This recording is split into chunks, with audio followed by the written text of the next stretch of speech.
Okay. सगळ्यांना माझी screen दिसते माताजी नीट? येस माताजी. ओके, धन्यवाद.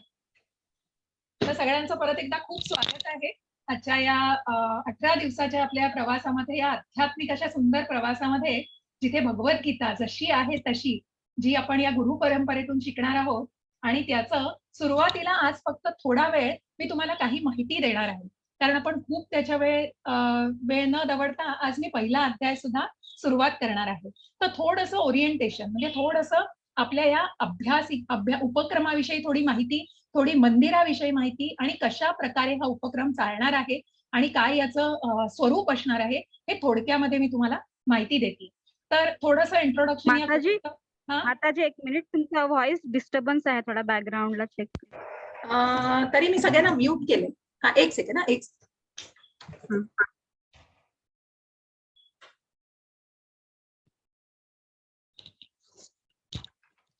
आता ठीक आहे? हरे कृष्ण. येस माताजी. ठीक आहे, ओके, थँक्यू. सो आपण थोडीशी माहिती घेणार आहोत या कोर्स विषयी, की हा उपक्रम आपला कसा असणार आहे आज आणि कशा प्रकारे आपण 18 दिवसामध्ये या उपक्रम चालू ठेवणार आहोत. आणि त्यासाठी पहिल्यांदा जसं मी म्हटलं की तुम्हाला सगळ्यांना माहिती आहे की जे भक्ती वेदांत श्रीला प्रभुपाद यांच्याविषयी आपण माहिती जाणून घेणार आहोत, की त्यांच्याविषयी तर मी सांगणारच आहे. जे इस्कॉनचे फाउंडर आहेत. आता मला सांगू शकाल का कोणी चॅटमध्ये, सांगाल कोणी मला की इस्कॉन म्हणजे काय? तुम्हाला म्हणजे सगळ्यांना इस्कॉनचा फुल फॉर्म माहिती आहे का कोणाला? इस्कॉन या संस्थेविषयी कोणी माहिती घेतलीये? कोणी निगडित आहे? कुणाला इस्कॉनचा फुल फॉर्म माहिती आहे? मला चॅटमध्ये उत्तर द्या. मी सगळ्यांना म्यूट केलंय तात्पुरतं, कारण खूप आवाज येत होते आणि मग डिस्टर्बन्स होतो. तर त्याच्यामुळे सगळ्यांनी जर मला चॅटमध्ये उत्तर दिली. हरे कृष्ण सगळ्यांना, हरे कृष्ण.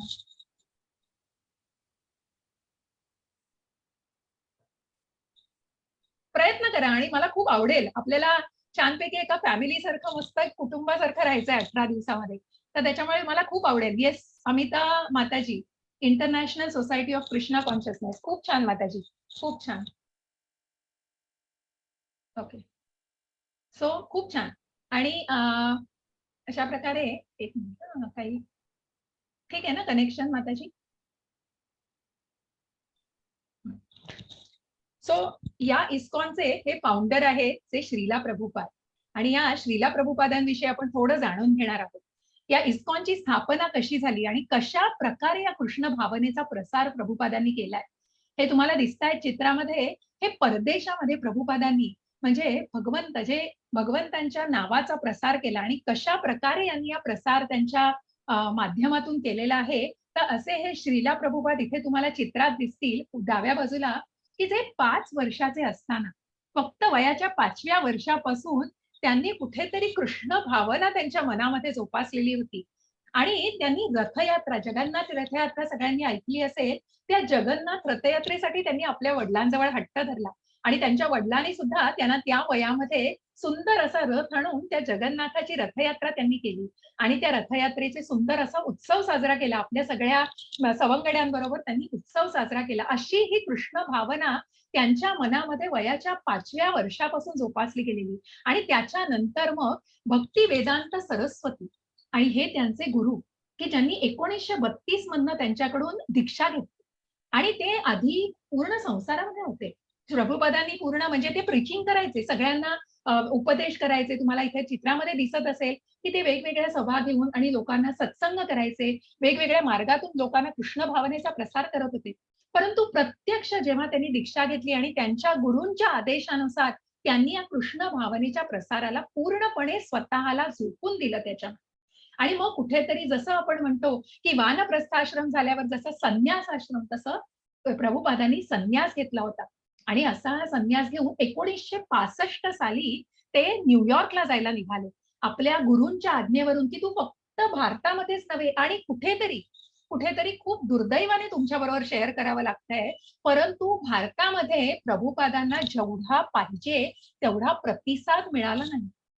की जिथे आपली ही कर्मभूमी आहे हो, आणि जिथे महाभारत, ज्याची पार्श्वभूमी मी तुम्हाला देणार आहे पहिला अध्याय सुरू करण्याच्या सुरुवातीला. परंतु अशा या पार्श्वभूमी आपल्या या कर्मभूमीवर सुद्धा कुठेतरी आपण म्हणू ना पुढे जाऊन आपण प्रत्येक अध्यायांमधून घेणार आहोत याची माहिती. पण असे वेगवेगळ्या अनुभवातून दुर्दैवाने भारतामध्ये त्यांना तो तितका प्रसार करता आला नाही, जो त्यांनी न्यूयॉर्क सारख्या की त्यांच्या गुरुच्या आज्ञेवरून, की तू फक्त भारतापर्यंत सीमा ठेवू नकोस, तर तू पूर्ण जगामध्ये तुला कृष्ण भावनेचा प्रसार करायचा आहे. आणि म्हणूनच त्यांच्या गुरूंच्या आज्ञेवरून ते 1965 साली या नौकेतून न्यूयॉर्कला जायला निघाले. आणि मग या नौकेचा प्रवास काही थोडा नव्हता हो. त्या साली कितीतरी 2-3 महिने त्या प्रवास करून, की ज्यांना खूप कष्ट सहन करायला लागले. त्यांना त्याच्यावरती हार्ट अटॅक आले. प्रभुपादांना त्रास झाला. त्यांना हृदयविकाराचा त्रास झाला. परंतु कुठल्याही संकटाला काहीही मागे न बघता फक्त मनामध्ये एकच श्रद्धा होती, की कृष्ण भावनेचा प्रसार आपल्या गुरुच्या आज्ञेचा, शब्दाचं पालन करण्यासाठी ते परदेशामध्ये निघाले होते. आणि म्हणूनच 1966 साली त्यांनी 1965 सालीच तिथे पोहोचून मग काही आपल्या समूहासह, तुम्ही बघाल इथे मृदंग घेतला, टाळांसह त्यांनी एक समूह करून सत्संग केला 4-5 तास. आणि अशा प्रकारे कुठेतरी तिथे इस्कॉनची स्थापना सुरुवात झाली आणि कुठेतरी तिथे बीजं रोवली गेली. त्या इस्कॉन संस्थेची बीजं तिथे रोवली गेली आणि 1966 त्यांनी न्यूयॉर्कमध्ये इस्कॉनची स्थापना केली.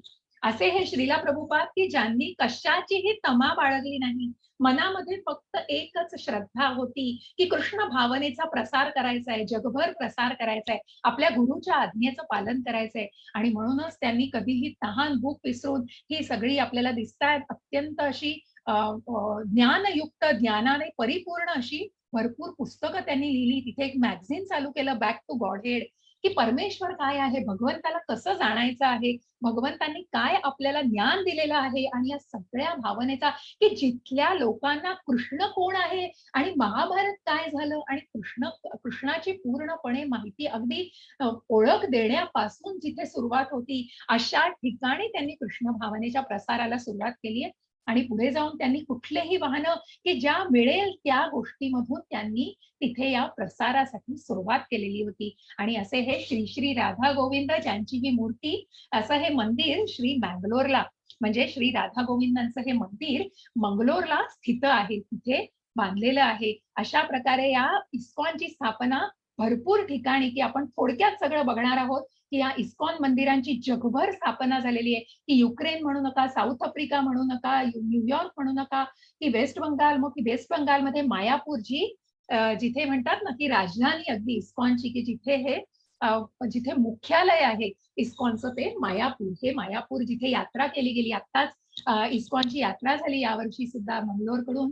नामनिष्ठ प्रभूजी, ज्यांना आपण बघणार आहोत, की जे नामनिष्ठ, ज्यांचं नाव मी म्हटलं इथे, की एकजी नामनिष्ठ दास प्रभू, की जे या बंगलोरच्या मंदिराचे अध्यक्ष आहेत. आणि त्यांनी या उपक्रमाला कुठेतरी सुरुवात केली, की कुठेतरी जसं आपण म्हणतो, की कुठेतरी त्यांना 20 साली जेव्हा या कोविडची, या पॅन्डेमिकची सुरुवात झाली, तिथे देवळामध्ये त्यांना अनुभव यायला लागले. आणि कुठेतरी मग सगळ्या गोष्टींना बंधनं आली आणि या बंधनांमधून भक्तांना सुद्धा, की मंदिरं बंद केली गेली. मग कशा प्रकारे याचा प्रसार केला जावा आणि कशा प्रकारे भगवद्गीतेला प्रत्येकापर्यंत पोहोचवलं जावं, या एकाच विचाराने नामनिष्ठ प्रभूंनी या ऑनलाईन उपक्रमाची सुरुवात केली. आणि मग या उपक्रमाला एक करत अशी, आपण म्हणतो ना, जसं विटेला वीट लागून जसं मंदिराची स्थापना होते, की एक विटेपासून अगदी जसं मंदिर पूर्ण बांधलं जातं, त्याचप्रमाणे या उपक्रमामध्ये अत्यंत प्रत्येकाने इतका व्हॉलेंटरीली, इतका प्रतिनिधित्वाने आणि इतकं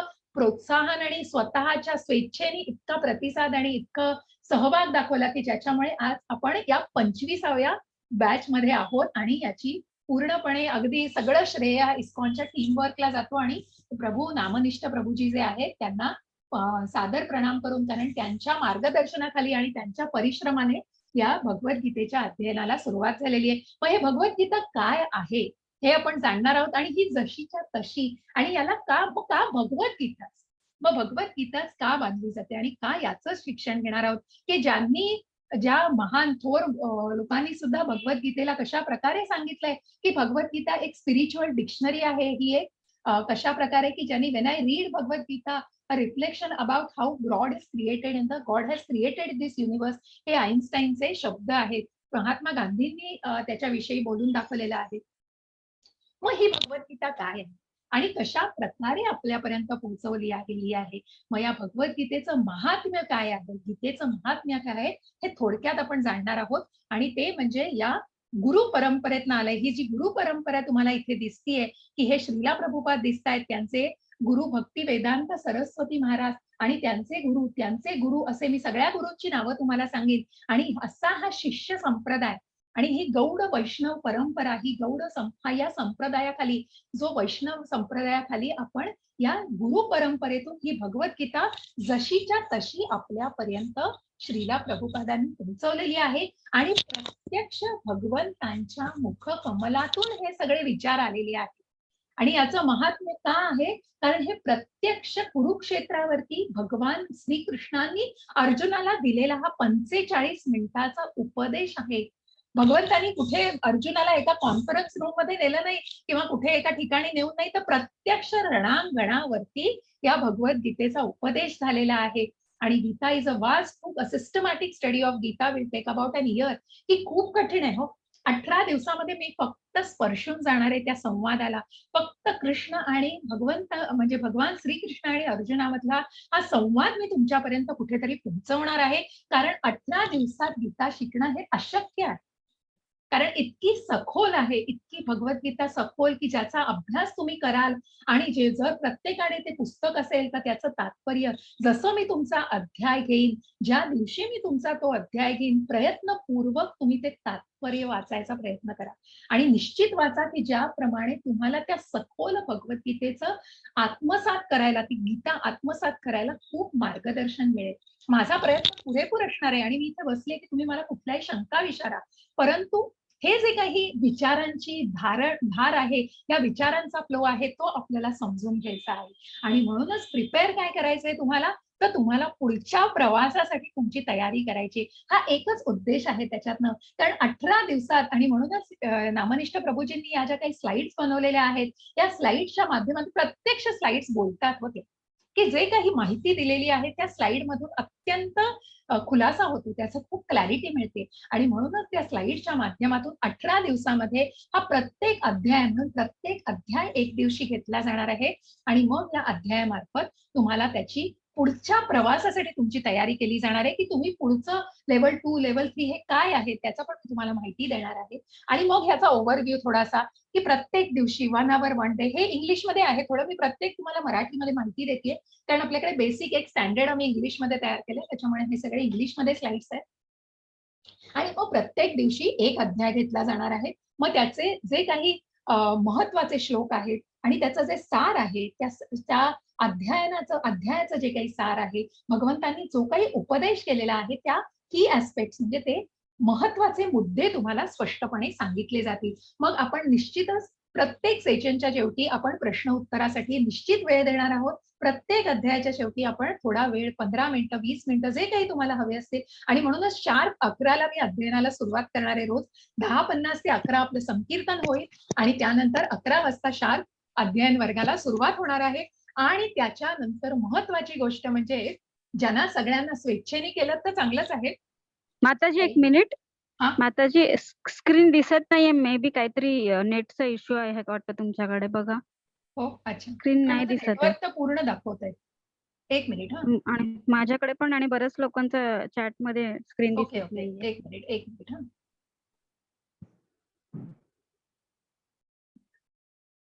आता दिसतीये? माताजी. हा, येस, दिसतीये? क्लिअर. येस, मला सांगत राहा प्लीज. कदाचित इंटरनेटचा थोडाफार इश्यू असू शकतो. येस. ठीक आहे, हां, ठीक आहे. Thank you sure. Mataji. Thank you. तर अशा प्रकारे हे या कोर्सची थोडक्यात माहिती मी दिली, की प्रत्येक दिवशी एक घेतला जाणार आहे. आणि त्याच्यानंतर जो महत्वाचा शेवटचा मुद्दा मी सांगत होते, तो म्हणजे क्विज असणार आहे. प्रत्येक अध्यायाच्या शेवटी तुम्हाला मी एक ग्रुपवरती तुम्हाला एक व्हिडिओ पाठवणार आहे आणि तुम्हाला एक लिंक पाठवणार आहे. त्या लिंकमध्ये ज्यांना क्विज सोडवायची, कुणालाही सक्ती नाही, पण जो अध्याय तुम्ही शिकणार आहात त्या अध्यायावरती आधारित ती क्विज असणार आहे. त्या अध्यायावरती आधारित त्याच्यावर प्रश्न असणार आहे आणि मग ज्यांची इच्छा आहे की त्या अध्यायाला पूर्णपणे आत्मसात करायचंय तर ती क्विजची उत्तरं तुम्ही सोडवू शकता, की जो काही तुम्ही माझ्याकडून शिकल्यानंतर तुम्हाला त्या अध्यायाचं पुन्हा चिंतन केलं जाईल, पुन्हा तुमची एक रिव्हिजन केली जातील आणि म्हणूनच कुणालाही सक्ती नाहीये. पण जर तुम्ही ती क्विज पूर्ण सोडवलीत, 18 क्विजेस पूर्ण सोडवल्यात, एक फायनल क्विज असेल, त्याच्यानंतर तुम्हाला या कोर्सचं सर्टिफिकेट मिळणार आहे. त्याच्यासाठी मात्र क्विज सोडवणं हे निश्चितच सक्तीचं आहे. कारण सगळ्यांना सर्टिफिकेट नाही दिलं जात. ते एल-एम-एस जो हा आपला डॅशबोर्ड आहे, त्याच्या अटॅच त्याप्रमाणे ती सिस्टम आहे आणि त्याप्रमाणे ते क्विज सोडवल्यानंतर तुम्हाला 18 दिवसांनी तुम्हाला या कोर्सचं सर्टिफिकेट निश्चित मिळणार आहे. आता कशाप्रकारे असणार आहे हा कोर्स? तर हा 18 दिवसाचा म्हणजे खूप बेसिक असा हा श्रद्धावान कोर्स आहे. म्हणजे तुम्ही 18 दिवसामध्ये भगवद्गीता जाणून घेताय, त्याला लेव्हल 1 म्हटलं. आणि आताच गेल्याच याच्या वेळेला गेल्याच महिन्याच्या कोर्सच्या वेळेला प्रभुपादांनी आपल्या श्रीला प्रभुपादांनी जी भगवद्गीतेचं जशी आहे तशी जे लेव्हल 1 थ्रू आपण शिकणार आहोत, त्याचंच पुढचं जे नामनिष्ठ प्रभूंनी अजून एक कोर्स डिझाइन केलाय. त्याचं नाव आहे भक्ती सदाचार. तर अशा या लेव्हल 1 नंतर लेव्हल 2 ला 2 पाटे फुटतात आणि 2 पाट्यांमध्ये ज्यांना भक्ती सदाचार करायचे, की ज्यांना क्विज करायच्या नाहीयेत, कुठलेही उलटे असाइनमेंट किंवा प्रेझेंटेशन या सगळ्याला कुठलंही बांधिलकी नकोय, कुणाला काही टाईमची प्रॉब्लेम आहे, कुणाला काही घरातल्या पर्सनल कमिटमेंट्स आहेत आणि त्या सगळ्यांना वेळ देऊन शक्य होत नाहीये आणि फक्त ज्ञान घेण्याचा उद्देश आहे आणि इस्कॉनशी कनेक्टेड राहायचं आहे, त्यांनी निश्चितच या लेव्हलचा या मार्गाचा अवलंब करायला हरकत नाही. त्याचबरोबर दुसरा जो मार्ग जातो तो लेव्हल 2 चाच, परंतु प्री भक्तिशास्त्री. मग ह्या लेव्हल 2, 3, 4 याच्यानंतर तुम्हाला भक्तिशास्त्री म्हणजे पूर्णपणे पारंगत होता तुम्ही. आणि मग त्याच्यामध्ये अजून वेगवेगळे ईशोपनिषद आहे, nectar of instruction, nectar of devotion, प्रभुपादांनी जी पुस्तकं लिहिलेली आहेत, चैतन्य चरितामृत आहे, या सगळ्यावरती अभ्यास केला जातो. हे सगळं भगवद्गीतेच्या नंतर जे काही रिलेटेड आहे आणि या सगळ्याशी संलग्न आणि प्रत्यक्ष भागवत जे आपण 12 स्कंद आहेत त्या भागवताचा सुद्धा अभ्यास केला जातो आणि या भागवताचे वर्ग रोज सकाळी नामनिष्ठ प्रभू 8 वाजता घेत असतात. एक ब्रिज वर्ग या सगळ्याची माहिती तुम्हाला तुम्ही आता ग्रुपमध्ये कनेक्टेड राहा. तुम्ही सगळ्यांनी ग्रुपशी संलग्न राहा. तुम्हाला सगळी माहिती मिळेल. खूप सुंदर उपक्रम चालू असतात इस्कॉनचे आणि रोज दिवसभरात तर चालू असतात जे काही मंगल आरतीपासून सकाळी 4:30 पासून त्याच्या व्यतिरिक्त रोजच्या रोज वेगवेगळ्या प्रकारचे वर्ग जिथे तुम्हाला श्लोका रेसिटेशन करायचंय, जिथे तुम्हाला वेगवेगळी माहिती घ्यायची आहे, तर अशा निरनिराळ्या प्रकारचे वर्ग चालू असतात. मग ह्या प्रकारे लेव्हल 2, लेव्हल 3 याची माहिती दिली आहे. मग त्याला कृष्ण साधका म्हटलं जातं, प्रभुपाद आश्रय म्हटलं जातं, त्याच्यानंतर चरणावर आश्रय म्हटलं जातं आणि मग दीक्षा घेतली जाते. अशा या वेगवेगळ्या पातळ्यांची माहिती दिलेली आहे. मग आता पुढे जाऊन आपण की मग कुणाला आता तुम्ही म्हणाल, की आता हा जो मी कोर्स करतोय, त्याच्यासाठी मला ही पुस्तकं विकत घेणं आवश्यक आहे का? तर मला या कोर्ससाठी भगवद्गीता जशी आहे तशी आहे. त्याच्यानंतर self realisation, the science of self realisation आणि एक फॅक्ट म्हणजे काय frequently asked questions, perfect questions आणि परफेक्ट आन्सर्स असा हा एक सेट आहे ज्याच्याबरोबर तुम्हाला जपमाळ दिली जाते. मग तुम्हाला ती मोफत घेतली जाते. पण कुणालाही सक्ती नाही. हे स्वेच्छेने पुन्हा तुम्ही घेऊ शकता आणि मग त्याच्यामध्ये सुद्धा तुम्हाला घ्यायचं असेल विकत एक स्वतःकडे आपलं एक कलेक्शन म्हणून हार्ड कॉपी हवी असेल तर, नाहीतर हे ई बुक तुम्हाला आहे. हे फ्री ई बुक कशाचं आहे तर तुम्हाला ती लिंक मी पाठवीन. मी तुम्हाला भगवद्गीतेचं पीडीएफ पण पूर्णपणे पाठवणार आहे आज आणि ग्रुपवर सगळ्या गोष्टी शेअर केल्या जातील. भगवद्गीता जशी आहे तशी त्याचं पीडीएफ मी ग्रुपवर शेअर करीन की जेणेकरून सगळ्यांनाच अगदी विकत घ्यायची गरज नाहीये. ज्यांची इच्छा आहे मनापासून त्यांनी निश्चित त्याचा विचार करावा आणि त्यासाठी ही लिंक दिलेली आहे, की या लिंकवर जाऊन तुम्ही आणि याचीही माहिती मी ग्रुपवर देईन, की ज्याच्याकरून तुम्हाला त्या ग्रुपवर तुम्ही जेव्हा वेबसाईटवर जाल तेव्हा तुम्हाला भगवद्गीता आणि या पुस्तकं विकत घेण्यासाठी मी तुम्हाला पुढची माहिती देईन. मग आपण थोडंसं आता कशाविषयी मग हे कशाप्रकारे चालणार आहे कम्युनिकेशन. मग आपण कशाप्रकारे संपर्कात असणार आहोत. जसं मी म्हटलं, की आता तुम्ही रजिस्टर केलं 18 दिवसाच्या कोर्ससाठी. मग तिथे तुम्ही रजिस्टर केल्यानंतर तुम्हाला या WhatsApp ग्रुपमध्ये घातलं गेलं. मग तुम्ही आता जून 13 हा ग्रुप म्हणजे 13 जून पासून सुरू होणारा 11 वाजताचा अशा या ग्रुपमध्ये तुम्ही जॉइन झालेला आहात. मग या ग्रुपला एक कुठेतरी आपण एक कुठेतरी शिस्त बाळगायची आणि ती शिस्त कशी बाळगायची त्या कम्युनिकेशनची. तर मी आत्ता तरी तुम्हाला सगळ्यांना तो ओपन केलेला नाही. खुला केलेला नाही. मी तुमच्याशी संपर्क साधत राहीन, लीना माताजी साधत राहतील, ऍडमिन को-होस्ट जे आहेत ते सगळे साधत राहतील संपर्क. तुम्हाला रोजच्या रोज लिंक शेअर केली जाईल, रोजच्या रोज पीडीएफ शेअर केलं जाईल, रोजच्या रोज तुम्हाला श्लोकांचं पीडीएफ शेअर केलं जाईल आधीच, अध्यायाच्या आधी, की जेणेकरून तुमच्याकडे श्लोक रेडी असतील, की जेव्हा लीना माताजी श्लोक म्हणतील, मी आज म्हटले त्याप्रमाणे 108 किंवा जे आपण श्लोक म्हणू त्या अध्यायांमधले ते तुमच्या समोर सुद्धा तुम्हाला रेडी रेफरन्स असेल.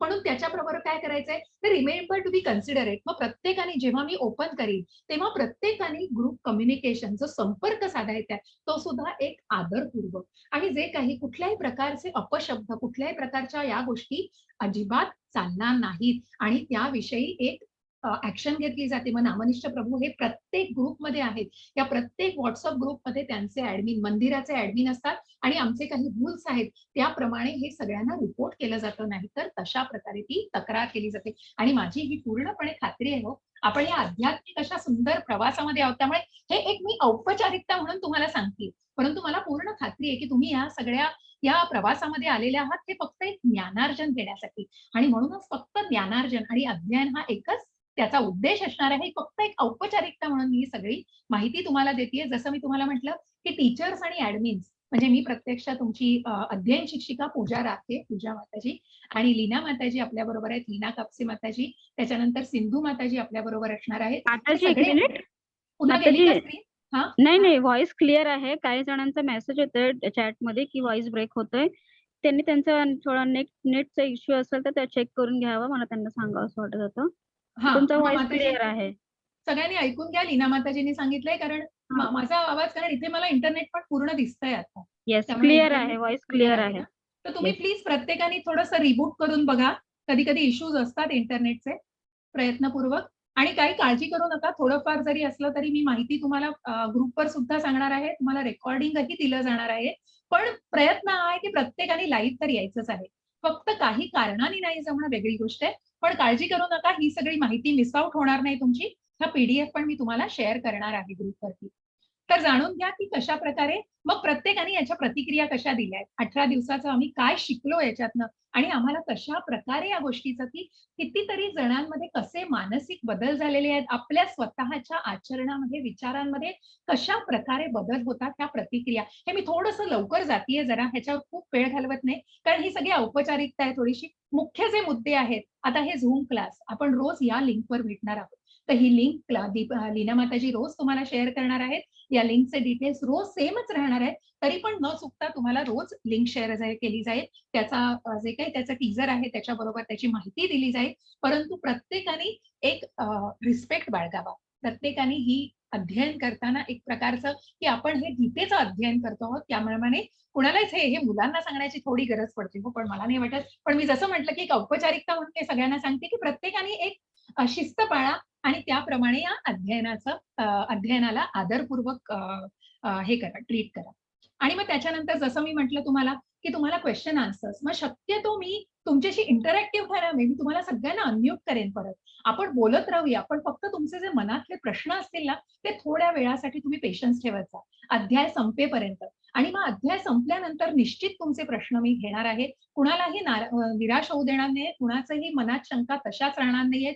इन केस मला त्यावेळेला इमिजिएट उत्तर नाही जमलं तर मी निश्चित तुम्हाला माझ्या सिनियर डिवोटीज आहेत, माझे जे टीचर्स आहेत त्यांच्याशी रेफर करून मी तुम्हाला माहिती देईन.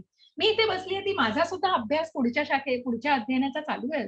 परंतु ज्या ज्या प्रकारे मी जितकं ज्ञान तुमच्याशी शेअर करणार आहे ते निश्चित तुम्हाला मार्गदर्शक पूरक असणार आहे. आणि मग त्याच्या व्यतिरिक्त तुम्हाला जर शंका असतील तर निश्चित मी त्याचं सुद्धा निरसन करण्याचा प्रयत्न करणार आहे. त्याच्यानंतर तुम्ही काय काय करू शकता, तर तुम्ही मेसेज करू शकता. तुम्ही चॅट सपोर्ट, जी आपली एक सिस्टम आहे जिथे एक विंडो दिली जाते, जेव्हा तुम्ही आपल्या वेबसाईटवर जाता तेव्हा चॅट म्हणून येतं, तिथे तुम्ही VCS व्हॉलेंटियर चॅट सपोर्ट हे सकाळी 6 वाजल्यापासून रात्री 12 वाजेपर्यंत चालू असतं. तिथे जाऊन तुम्हाला या व्हॉलेंटियर्स नक्की मदत करतील, कारण ग्रुपवरती सतत संपर्कात राहणं थोडं कठीण असतं. म्हणून कधी कधी व्हॉट्सअपला लगेच नाही माहिती मिळाली, तुम्हाला इतर काही शंका असतील तुम्ही या चॅट सिस्टीमवर जाऊ शकता.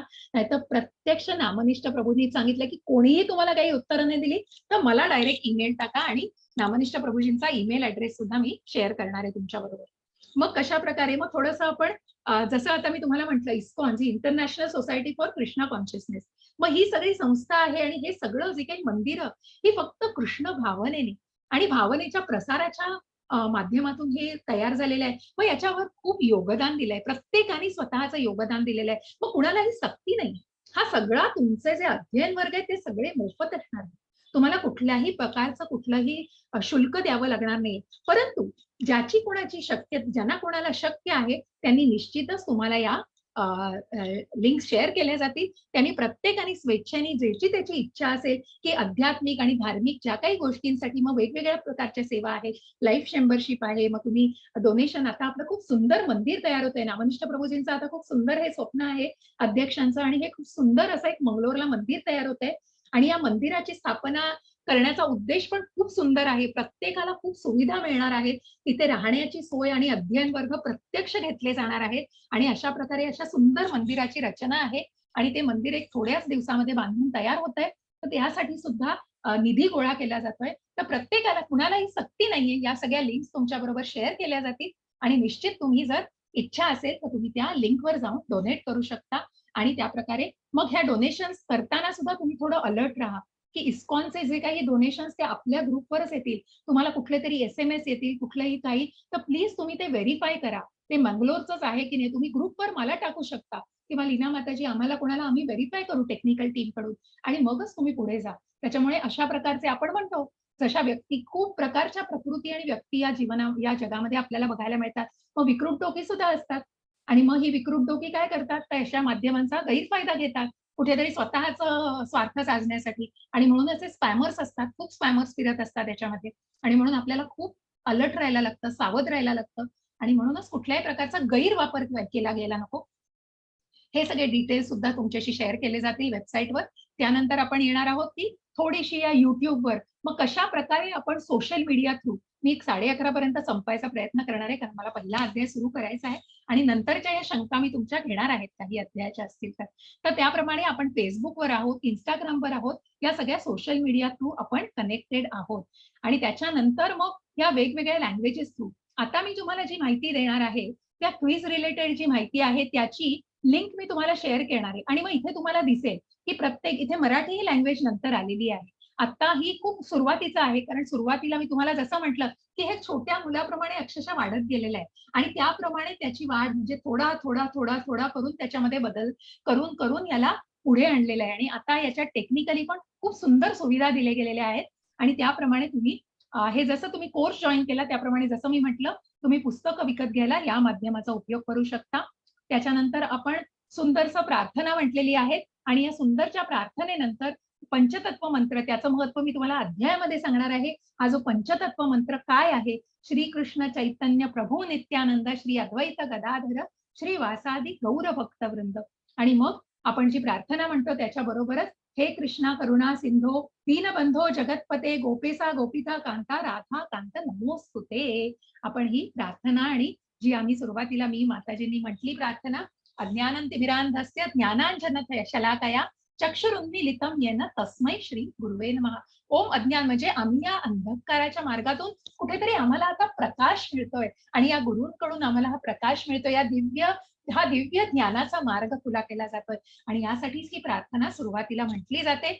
आणि म्हणूनच सगळ्यांनी आता जसं आपण म्हटलं की या पंचतत्व मंत्रानंतर हरे कृष्ण कृष्ण कृष्ण हरे हरे, हरे राम राम राम हरे हरे, अशा प्रकारे आपण या गीतेच्या महामंत्राला सुरुवात करणार आहोत. आणि ह्या महामंत्राच्या आधी हा संकल्प करणार आहोत. आणि जे काही आपण पंचतत्व मंत्र म्हणतो त्याच्या आधी हा संकल्प प्रत्येकाने करायचा आहे. I am going to attend all the 18 days of Bhagavad Gita classes. मी हा 18 दिवसांचा अध्ययनाचा वर्ग, हा तुम्ही संकल्प करताय. सगळ्या जणांनी मनामध्ये म्हणायचं आहे. मी कुणालाही अनम्यूट आता, कारण खूप कठीण आहे, सगळ्यांचे एकमेकांवर आवाज सगळे आदळतील. आणि म्हणूनच प्रत्येकाने हा संकल्प माझ्या बरोबर म्हणायचा आहे. मनात म्हणा, मोठ्याने म्हणा, कसंही म्हणा. मी हा 18 दिवसाचा भगवद्गीतेचा अध्ययनाचा वर्ग न चुकता रोज उपस्थित राहून अटेंड करणार आहे. आणि मी हा संकल्प श्री श्री राधा गोविंद आणि श्रीला प्रभुपाद यांच्या साक्षीने घेत आहे. मी हा अध्ययन वर्ग चुकू देणार नाही. पूर्ण 18 दिवस मी हा अध्ययन वर्ग सातत्याने त्याला उपस्थित राहणार आहे. आणि हे म्हणून प्रत्येकाने हा मंत्र म्हणायचा आहे. हरे कृष्ण कृष्ण कृष्ण हरे हरे, हरे राम राम राम हरे हरे, हरे कृष्ण कृष्ण कृष्ण हरे हरे, हरे राम राम राम हरे हरे. मी सगळ्यांना अनम्यूट करते, सगळ्यांनी एकदा तरी माझ्या बरोबर हा मंत्र म्हणा. येस, सगळे अनम्यूट होऊ शकता आणि सगळ्यांनी म्हणायचा आहे मंत्र. हरे कृष्ण हरे हरे कृष्ण कृष्ण हरे हरे, कृष्ण हरे राम राम हरे राम राम राम हरे हरे, हरे धन्यवाद. हरे कृष्ण कृष्ण कृष्ण हरे हरे, हरे राम राम राम हरे हरे, हरे राम राम कृष्ण हरे कृष्ण कृष्ण सगळ्यांना हरे हरे कृष्ण. राम राम खूप धन्यवाद, खूप धन्यवाद. राम राम राम हरे हरे. हरे हरे. मी सगळ्यांना म्यूट करते थोडा वेळ.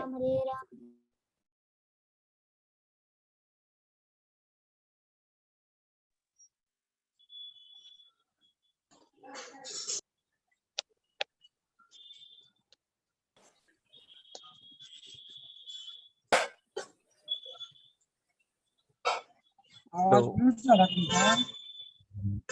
आवाज बंद झाला तुमचा.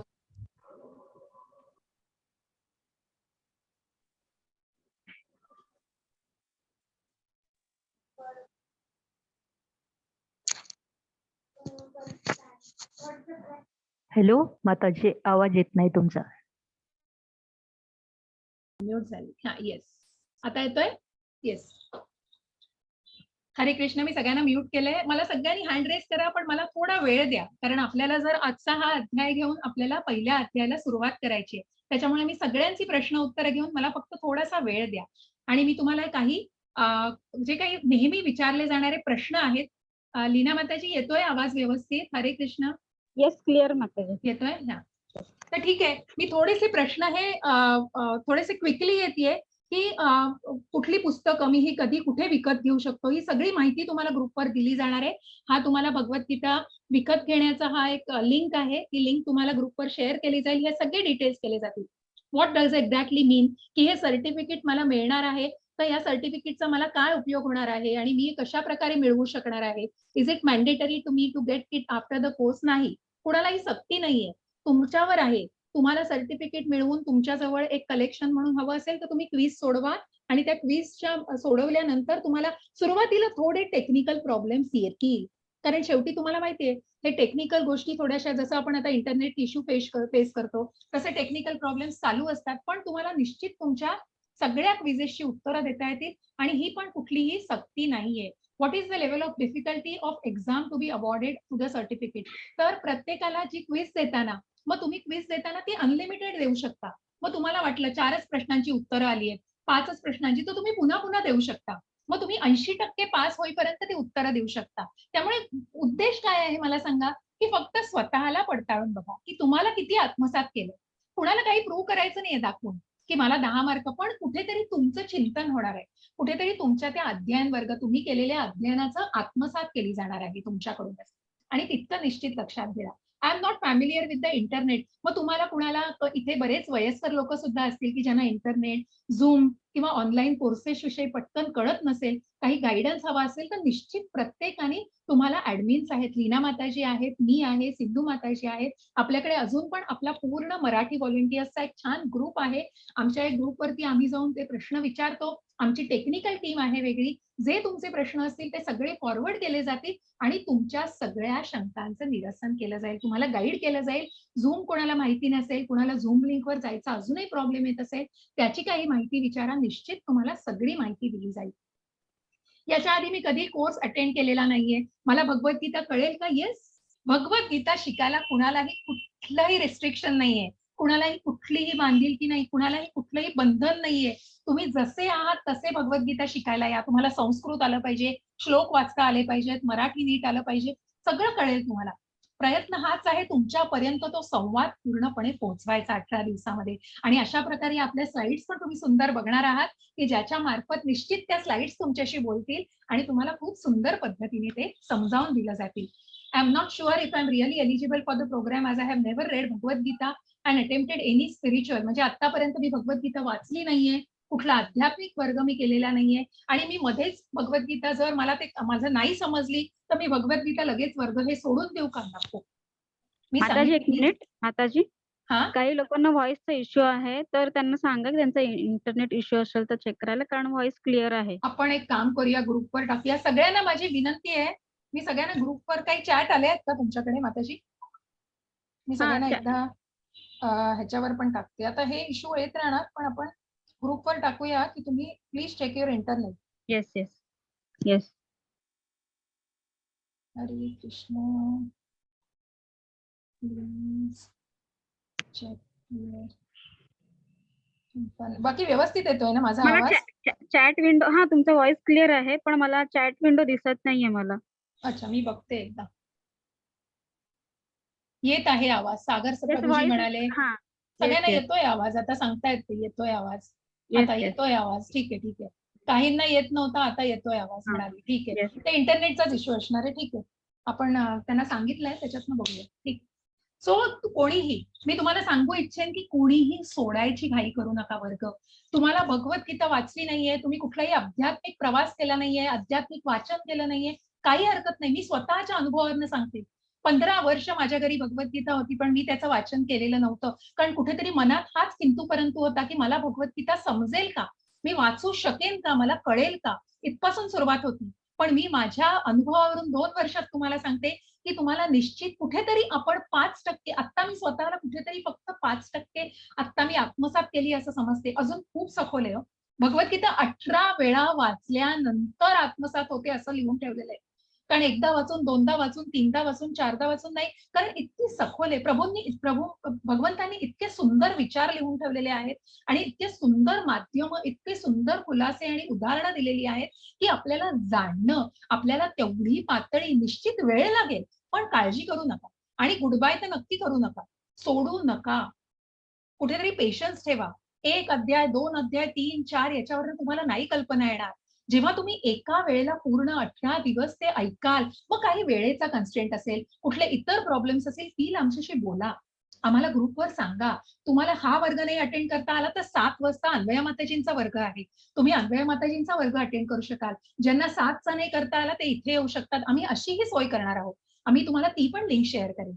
तर त्यामुळे कुठल्याही अशा प्रकारचं, कारण हे जे लाईव्हली कनेक्शन असेल ना, हे तुम्हाला रेकॉर्डिंगमध्ये मिळणार नाही. त्यामुळे प्रयत्नपूर्वक इतकं करा की तुम्ही आपण लाईव्हली कनेक्टेड राहू आणि त्याच प्रकारे कुठलंही किंतु परंतु मनामध्ये बाळगू नका. तुम्ही जसे आहात तसे अध्ययनाला या. प्रयत्न आहे तुमच्यापर्यंत सगळ्या गोष्टी आणि भगवद्गीतेचे 18 अध्याय निश्चितपणे पूर्ण पोहोचतील तुमच्यापर्यंत. आणि म्हणूनच जसं मी म्हटलं, कम्युनिकेशन या स्वरूपात करू शकाल आणि कुठलंही अटेंड कोर्स करायला कुठलंही रिस्ट्रिक्शन नाहीये. अशा प्रकारे सगळ्यांना थँक्यू. आणि हा सगळा मी तुम्हाला एक इंट्रोडक्शन दिलं आहे. आपण थोडंसं पुढे जाऊन अध्यायाला निश्चित आज सुरुवात करूया. कारण काय होणार आहे, अध्यायाला सुरुवात करायला मी म्हणून ही माहिती खूप संक्षिप्त स्वरूपात घेतली. कारण याच्यावर आपण अजून पण खूप बोलू शकू. पण मला जास्त त्याच्यावरती आता वेळ नाही घालवायचा. तुम्हाला जे काही अडचणी असतील, मी ग्रुप ओपन करणार आहे संपर्कासाठी. तुम्ही मला ग्रुपवर काहीही विचारू शकता प्रश्न. त्यामुळे मला थोडा वेळ द्या आणि निश्चित आपण हे झाल्यावर सुद्धा आपण मी तुम्हाला वेळ देणार आहे. तर मी आता ही स्क्रीन शेअर करणं थांबवते आणि आपण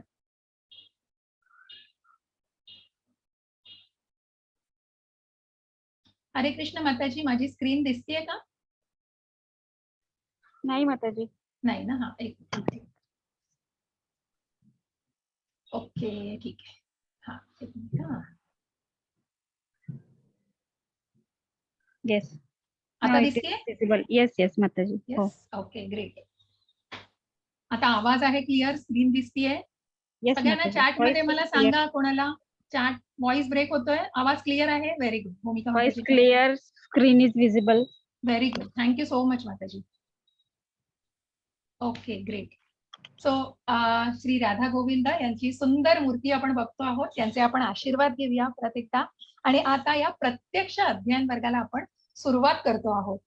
जी मी तुम्हाला सांगितलं, ज्याची मी थोडी पार्श्वभूमी तुम्हाला देणार आहे की कशा प्रकारे, म्हणजे भगवद्गीता जशी आहे तशी तर आपण बघणार आहोत, परंतु याची थोडीशी पार्श्वभूमी देण्यासाठी आपण थोडंसं मागे जायचंय. आणि म्हणून ह्या 18 दिवसाच्या या माध्यमातून भक्तिवेदांत श्रीला प्रभुपाद, ज्यांचं आपण मगाशी चित्र बघितलं, आणि हीच थोडीशी माहिती आहे जी मी तुम्हाला मगाशी संक्षिप्त स्वरूपात सांगितली श्रीला प्रभुपादांविषयी. की कशा प्रकारे श्रीला प्रभुपादांनी आणि कितीतरी देशांना त्यांनी भेटी दिलेल्या आहेत आणि कशा प्रकारे त्यांनी भगवद्गीतेचा म्हणजे कृष्ण भावनेचा प्रसार केला. हे श्री श्री राधा गोविंद मंदिर आहे आणि ज्याचे अध्यक्ष नामनिष्ठ प्रभूजी ही सगळी माहिती तुमच्यासाठी शेअर केली जाते, ज्याला महात्मा गांधींनी आणि आईन्स्टाईननी एका जे गीतेचे चिंतन करतात त्यांना दररोज नवीन आनंद आणि नवीन अर्थ प्राप्त होतात. आणि तिथेच आईन्स्टाईन पण म्हणतायत, जेव्हा मी भगवद्गीता वाचतो आणि देवाने हे विश्व कसे निर्माण केले याचे चिंतन करतो तेव्हा बाकी सर्व काही अनावश्यक वाटते. अशा प्रकारे या भगवद्गीतेचं वर्णन केलेलं आहे या महान यांनी लोकांनी, काही महान थोर लोकांनी. आणि इस्कॉनची भगवद्गीता जशी आहे तशी का? आता मग हीच भगवद्गीता का? जसं मी तुम्हाला म्हटलं, ही गुरु परंपरेतनं आलेली. जसं एखादी आपण म्हणतो, इथे एक उदाहरण दिलेलं आहे, तुटलेली एखादी केबलची वायर असेल बघा, आपण फोन चार्जिंगला लावतो, मोबाईलचा फोन चार्जिंगला लावतो आणि तो चार्जिंगला असताना तिथे जर कुठेतरी ती वायर जर नीट पूर्णपणे कनेक्टेड नसेल, कुठेतरी तुटलेली असेल, तर तो डेटा होतो का? तो चार्ज होतो का त्याच्यामध्ये ट्रान्सफर? तो चार्ज होत नाही. आणि मग कुठेतरी का ते डिस्कनेक्ट होतं? कुठेतरी ते ट्रान्सफरसाठी वापरलेल्या असतात गोष्टी त्या कुठेतरी डिस्कनेक्ट होतात. हे स्रोत आणि प्राप्तकर्ता यांच्यातील संपर्काच्या अभावामुळे. कारण कुठेतरी ते डेटा ट्रान्सफर करणारं, किंवा मग तुम्ही चार्जिंगचं उदाहरण घेतलं तरी, की ते चार्जिंगला लावलेली गोष्ट पूर्णपणे जर ते नसेल आणि कुठेतरी खंडित असेल प्रवाह, तर तो मोबाईल चार्जच होणार नाही. त्याचप्रमाणे कुठेतरी तो डेटा ट्रान्सफरच होणार नाही. कारण का होईल? कुठेतरी तो संपर्क होत नाही, कुठेतरी त्या संपर्काचा अभाव आहे. त्याचप्रमाणे कृष्णाचा संदेश शिष्याच्या उत्तराधिकाराच्या अखंड साखळीतून आला पाहिजे. आणि म्हणूनच ही अखंड साखळी, जिथे श्रीकृष्ण, त्याच्यानंतर ब्रह्मा, नारद आणि त्याच्यानंतर हे जे संप्रदाय सगळा आलेला आहे, की जे श्रीला प्रभुपादांपर्यंत आलेले आणि श्रीला प्रभुपादांचे आता पुढे जे जयपताका महाराज हे त्यांचे शिष्य आहेत, नामनिष्ठ प्रभूजी हे जयपताका महाराजांचे शिष्य, अशा या शिष्य परंपरेतून ही इस्कॉनची परंपरा पुढे चाललेली आहे. आणि म्हणून भगवद्गीता जशी आहे तशी, या भगवंतांच्या मुखकमलातून आलेली भगवद्गीता जशी आहे तशी आपल्यापर्यंत पोहोचवलेली आहे. गीता हा एक विशाल ग्रंथ आहे. गीतेचा पद्धतशीर अभ्यास करण्यासाठी सुमारे 1 वर्ष लागेल. 18 दिवसात आम्ही ते करू शकत नाही. तर आम्ही कृष्ण आणि अर्जुन यांच्यातील विचारांच्या प्रवाहांवर लक्ष केंद्रित करत आहोत. आणि म्हणूनच गीतेच्या सखोल अभ्यासासाठी तुमची कुठेतरी तयारी करून घेत आहोत. मग आता हे गीतेचे अध्याय कुठले कुठले आहेत? तर गीतेचं माध्यम, जसं मी म्हटलं, गीतेचं हे पूर्ण श्लोकांचं पुस्तक, की ही जी भगवंतांनी गीता सांगितली, ही सगळी प्रभुपादांनी त्याचं ट्रान्सलेशन केलंय, हे अनुवाद केलेले आहेत. परंतु जे संस्कृतचे मूळ श्लोक आहेत, ते मूळ श्लोक किती आहेत? तर 700 श्लोकांची ही भगवद्गीता आहे. आणि या 18 अध्यायांमध्ये हे 700 श्लोक पूर्णपणे विभागलेले आहेत. मग त्या 700 श्लोक, 1 मिनिट द्या मला, थोडं पाणी घेते.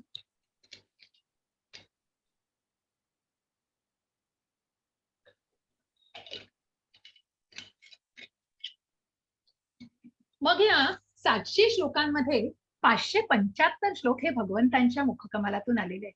हे भगवंतांच्या तोंडी आहे.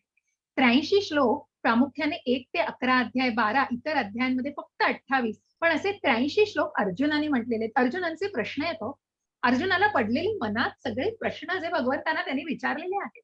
आणि मग संजय कुठेतरी चित्रात येत आहे बघा. आता हे संजय कोण आहे? हे संजय कोण आहेत हे पण आपण जाणून घेणार आहोत. मला चॅटमध्ये सांगा बरं, कुणाला संजय माहिती आहेत का? आवाज येत नाहीये परत. मनीषा माताजी सांगतायत.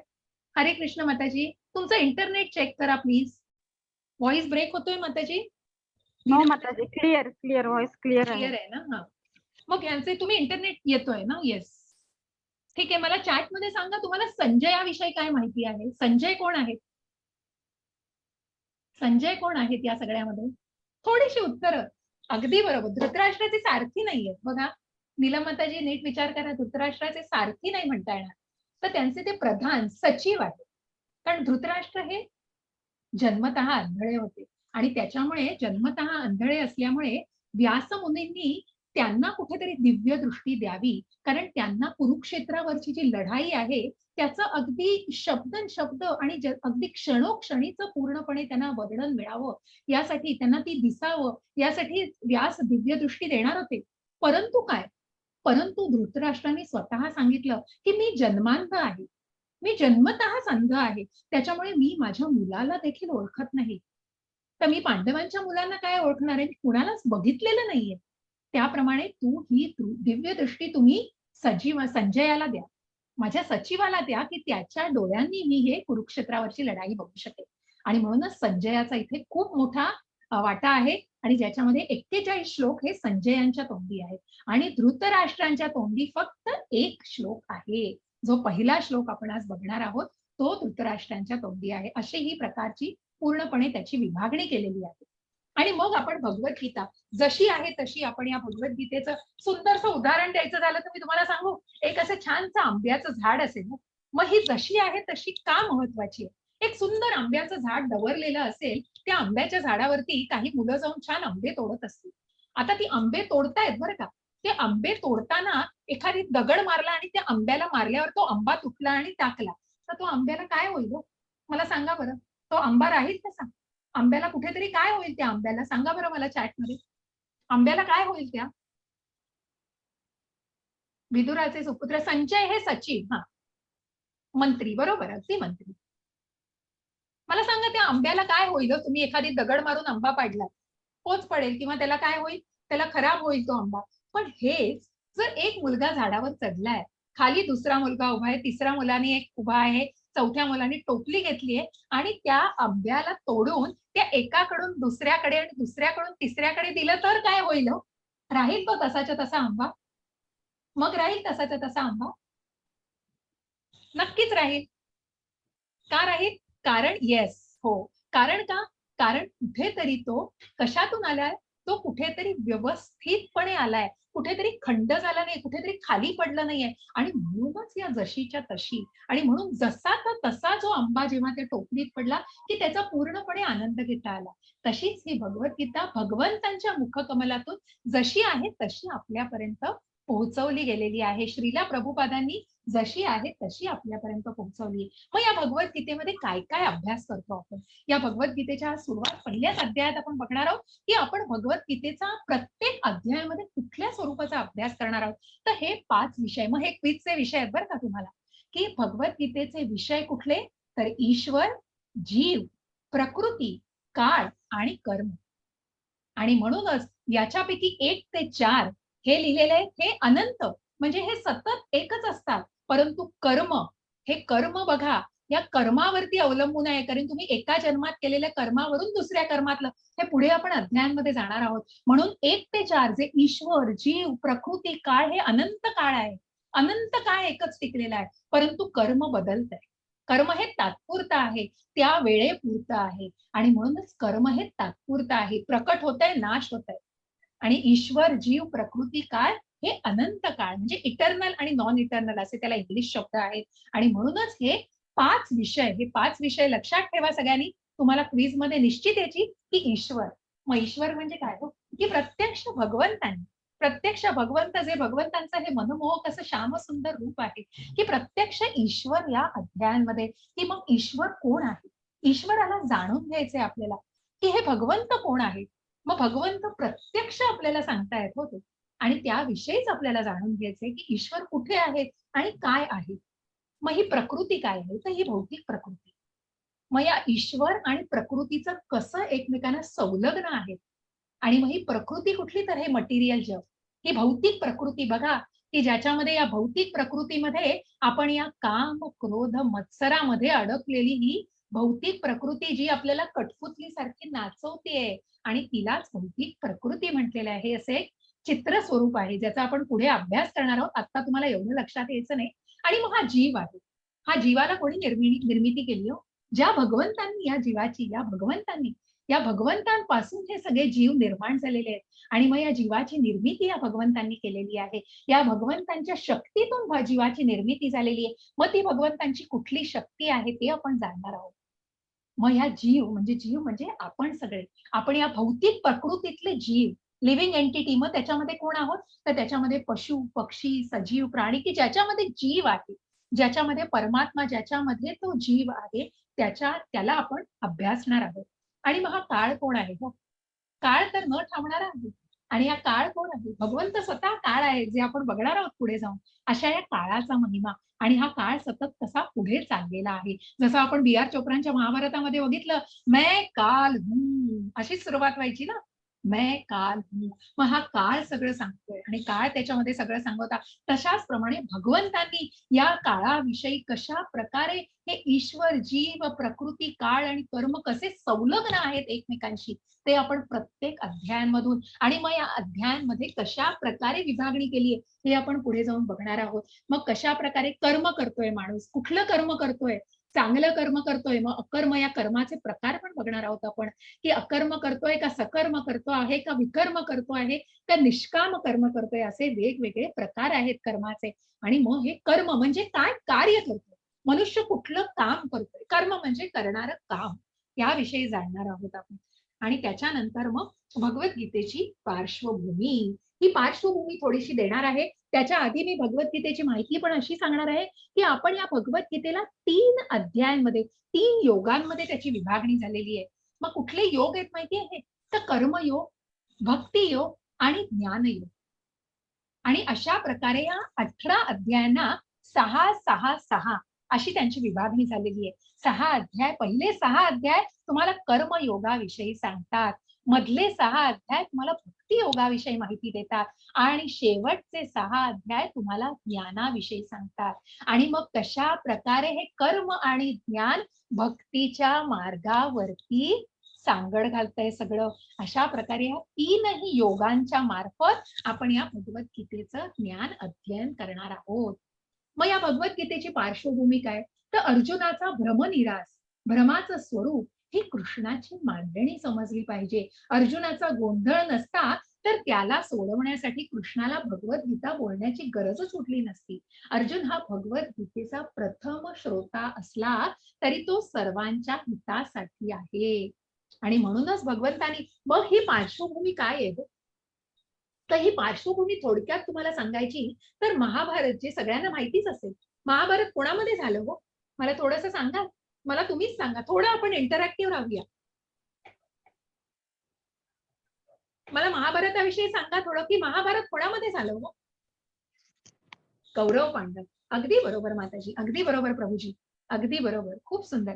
तर अशा प्रकारे आपल्याला हे सगळी माहिती आहेच हो, जे आपण सगळ्यांनी महाभारत बघितलं पण आहे टीव्हीवरती आणि आपण खूप वेळा वाचन केलेलं आहे, की जे आपल्या सगळ्या आपण जे लहानपणापासून शिकत आलेलो असतो त्या सगळ्या गोष्टीतनं याचा उल्लेख झालेला असतो. असं हे महाभारत झालं कौरव पांडवांमध्ये, हे महाभारत झालं. मग या पंडूचे 5 पुत्र जे पांडव आणि धृतराष्ट्राचे 100 पुत्र जे कौरव, आणि मग त्यांचे पितामह कोण? तर भीष्म, ज्यांची भीष्म प्रतिज्ञा होती.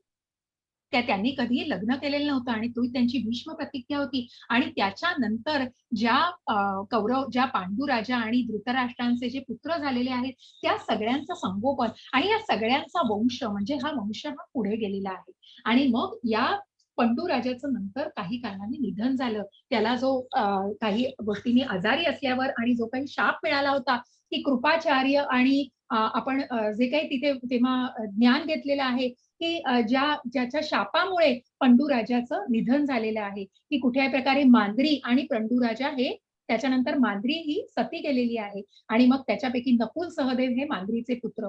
असे हे 5 पांडव, की कोण? धर्मराज, भीम, अर्जुन, नकुल आणि सहदेव, हे 5 पांडव.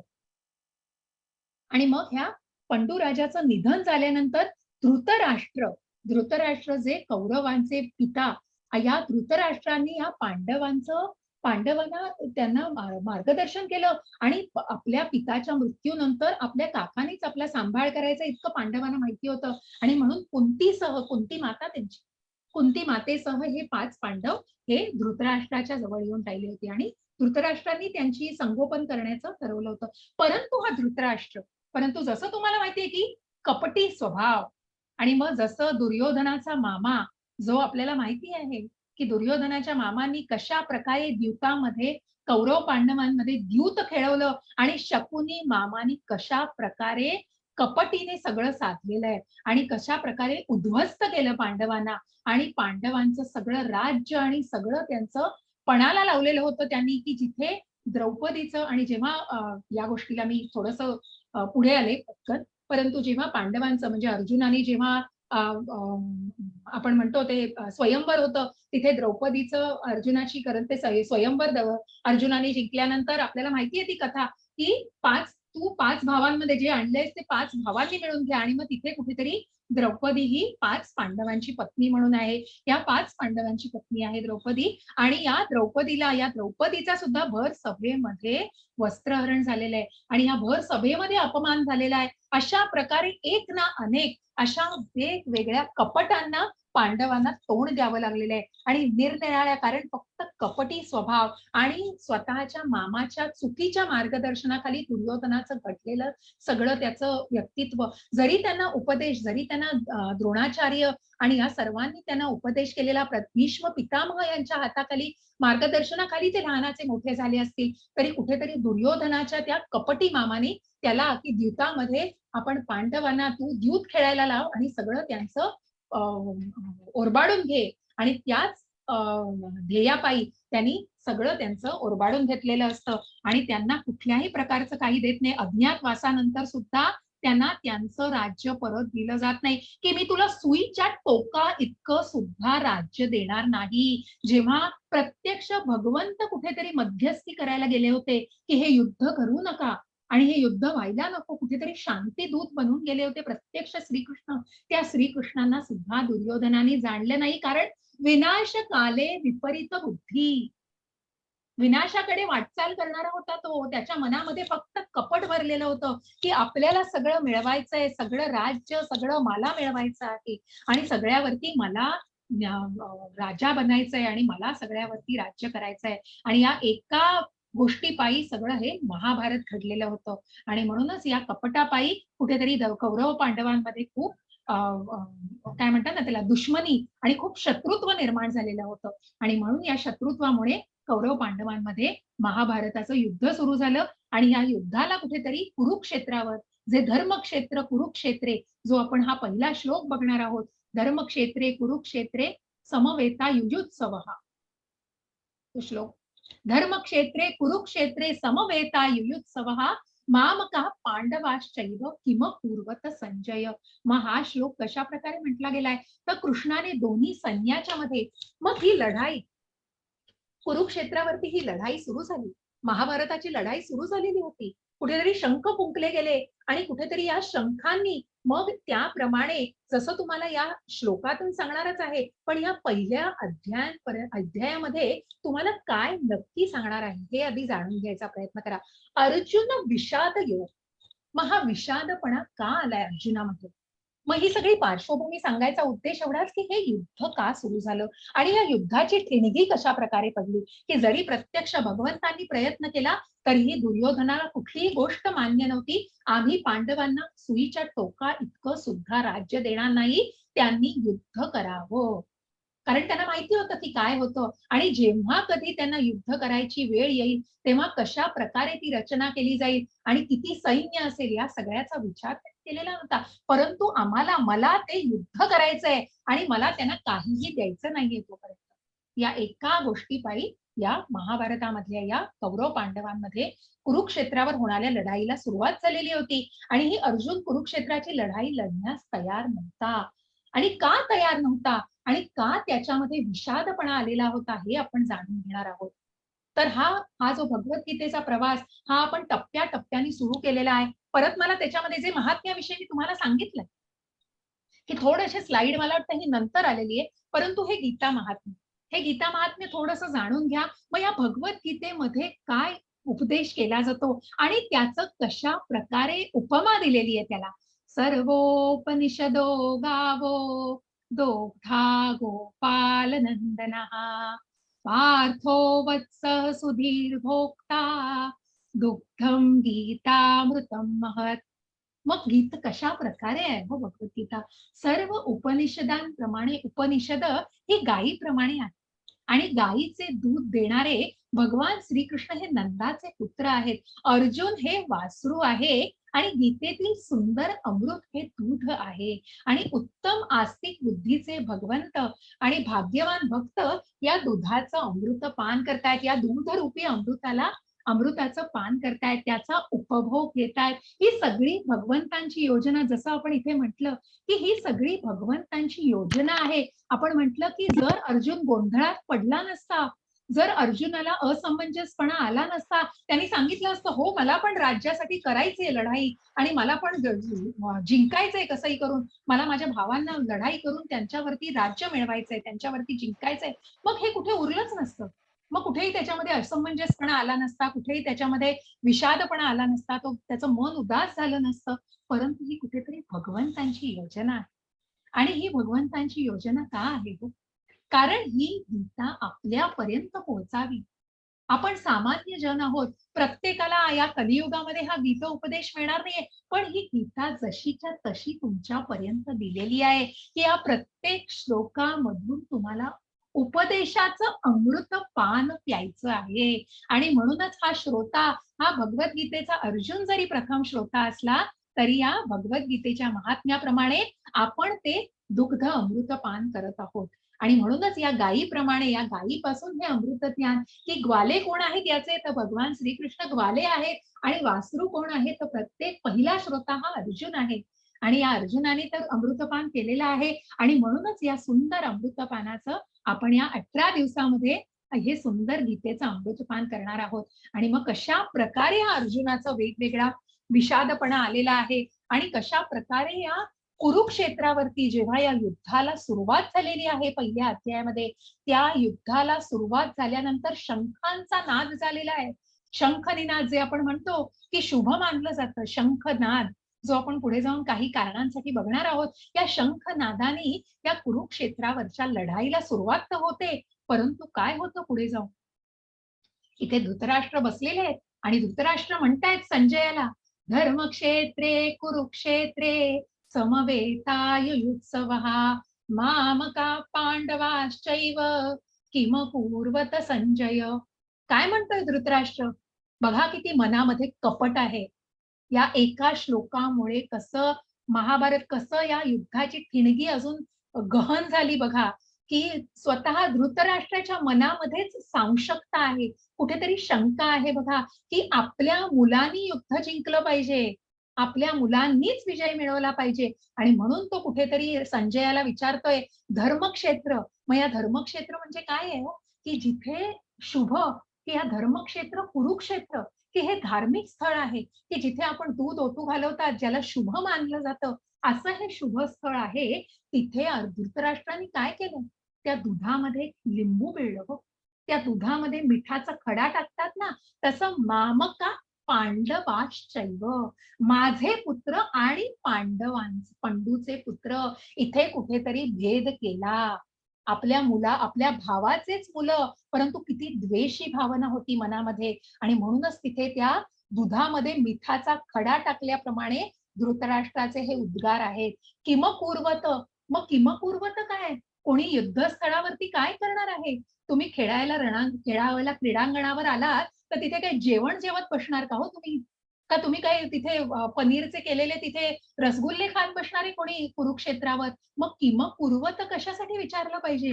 आणि म्हणूनच हा धृतराष्ट्राला प्रश्न पडला की काय करतायत माझे पुत्र आणि पांडू पुत्र, काय करतायत? संजयाला विचारता येतो. इथे कुठेतरी मनामध्ये शंकेची पाल चुकचुकली, की माझ्या पुत्रांमध्ये आणि पंडूच्या पुत्रांमध्ये वेगळेपणा आणला. आणि मग हे काय करतायत? मग युद्ध होतंय की नाही?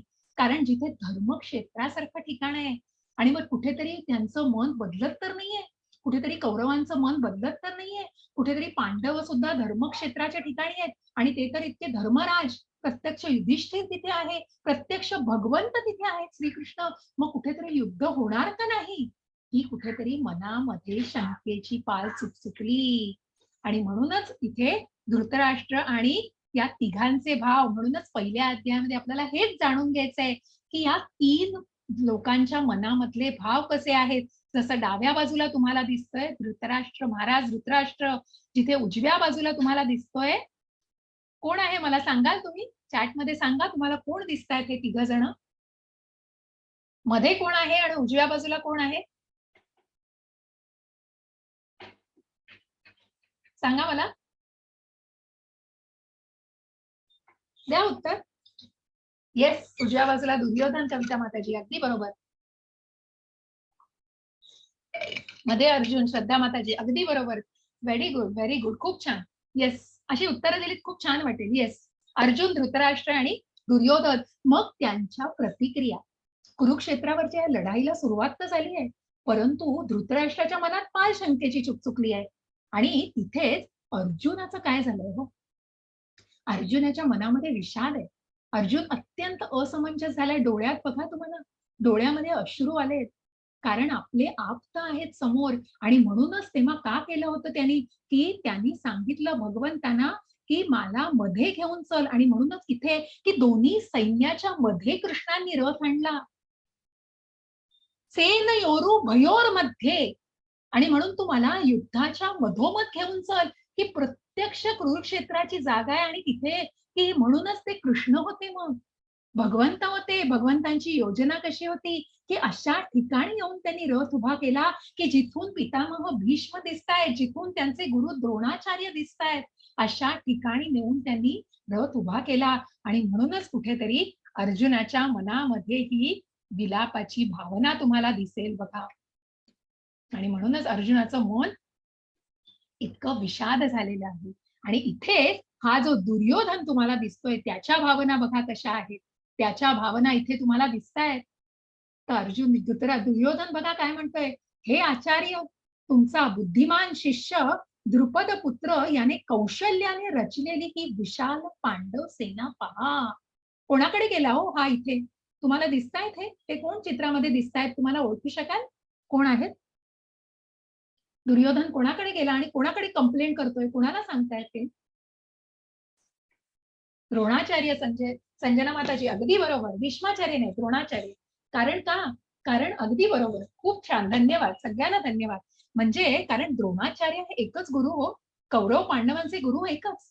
त्यांनी सगळ्यांना निष्णात केलेलं होतं. धनुर्विद्या म्हणू नका की गदा चालवणं म्हणू नका, सगळ्यामध्ये पारंगत केलेलं आपल्या कुठल्याही शिष्यांना. आणि त्याच्यामध्ये अर्जुन त्यांचा लाडका शिष्य की जो धनुर्विद्येमध्ये पारंगत होता, भीम जो गदा विद्येमध्ये, जो दुर्योधन जो सुद्धा गदा चालवण्यात पारंगत होता. अशा प्रकारे त्यांनी स्वतःच्या शिष्यांना पारंगत केलेलं होतं. आणि म्हणूनच हा दुर्योधन बघा, त्याच्या मनामध्ये आश्चर्य की भयभीत आश्चर्य आहे की का हे असं का झालं, की तुम्ही ज्या पांडवांकडे सेना जास्त नाहीये आणि जे अज्ञातवासास होते, पण द्रुपद पुत्र जो द्रौपदीचा भाऊ दृष्टद्युम्न, ज्या द्रुपद राजाचा मुलगा, त्यांनी कशा प्रकारे सुंदर रचना केलेली आहे. कुठेतरी द्रोणाचार्य आणि द्रुपदामध्ये कुठेतरी वैर होतं, त्या वैरापायी, परंतु हे वैर तिथे मध्ये आणलं नाही. परंतु दृष्टद्युम्नाला पण तितकंच विद्या दिलेली होती आणि त्याच निपुणतेने दृष्टद्युम्नाने याची रचना केलेली होती पांडवांच्या सैन्याची. आणि कुठेतरी मन भयभीत झालं होतं.